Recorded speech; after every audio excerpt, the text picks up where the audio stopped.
Good evening, everyone. Thank you, Josh. Thank you, Small Business Freedom Alliance, for putting this together tonight. As was said in my introduction, small business is in my blood. During the Great Recession, my mom opened her bakery to help the family get by. I remember the early mornings at farmers markets and the long weekends where she and I would drive around the valley delivering baked goods to local coffee shops and to convenience stores. I remember when I began my own little micro business 10 years ago, I remember running around town trying to make sure I had this license and that registration. You'd think it was some sort of state-run exercise and fitness program. Like you, I'm good at getting things done. Overregulation, though, shackles our productivity. Small businesses here in Virginia are overregulated, and it's confusing. Small business owners keep telling me how tricky it is to find out what they're allowed to do, and even how tricky it is to find out where they should look to find out what they're allowed to do. In California, folks who want to start a small business have to go through 41 state agencies to get mandated permitting and compliance in order even to open operations. That is appalling. Virginia may not be as bad as California, at least not yet, but we're heading in that direction. Unless we choose a destiny that honors our Virginian heritage of liberty.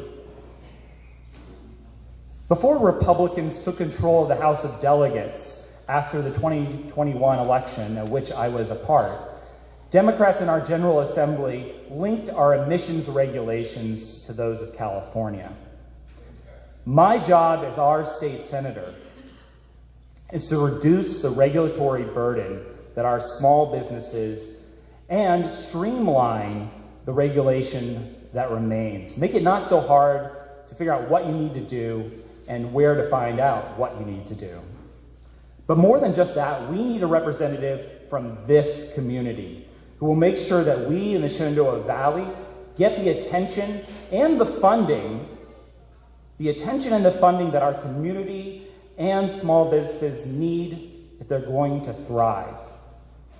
In speaking to our local business owners, our need for reliable and affordable high-speed internet keeps coming up. We keep being told that high-speed internet, it's coming. But we need a representative in Richmond who makes sure it actually gets done right and actually gets done at all, and it serves the communities that we have little or no reliable internet. You just look at part of my county and you find that all the time. I am also hearing from our small business owners that have to travel down I-81 how treacherous that route really is. We all know that, right? Last year, I went down to the Shenandoah County Fair every day, and as I was getting off the 66 interchange, prayers would start coming out of my mouth for a safe trip down to Woodstock. I think we've all experienced that.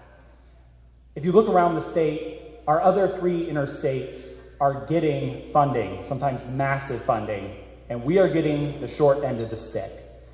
That needs to change, and we need to make sure we get the funding to get a passenger-only lane on 66. We have school buses going down 66 with all those semis. We need to change that. And finally, no speech of mine is complete without a word about education.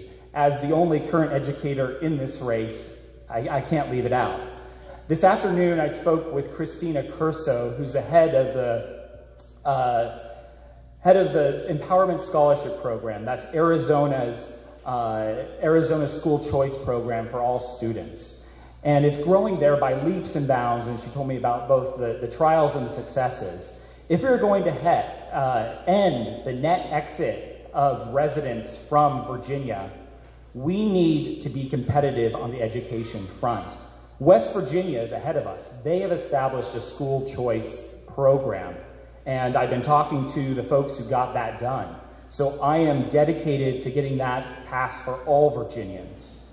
By championing school choice, we have an opportunity to make Virginia affordable and help keep our families together. My younger siblings have all left the state and are places where things are cheaper. So as I continue to knock doors and listen to our small business owners across this district, because I want to be your voice in Richmond, the voice of the Northern Shenandoah Valley residents and small businesses. I ask for your vote so I can be your voice in Richmond.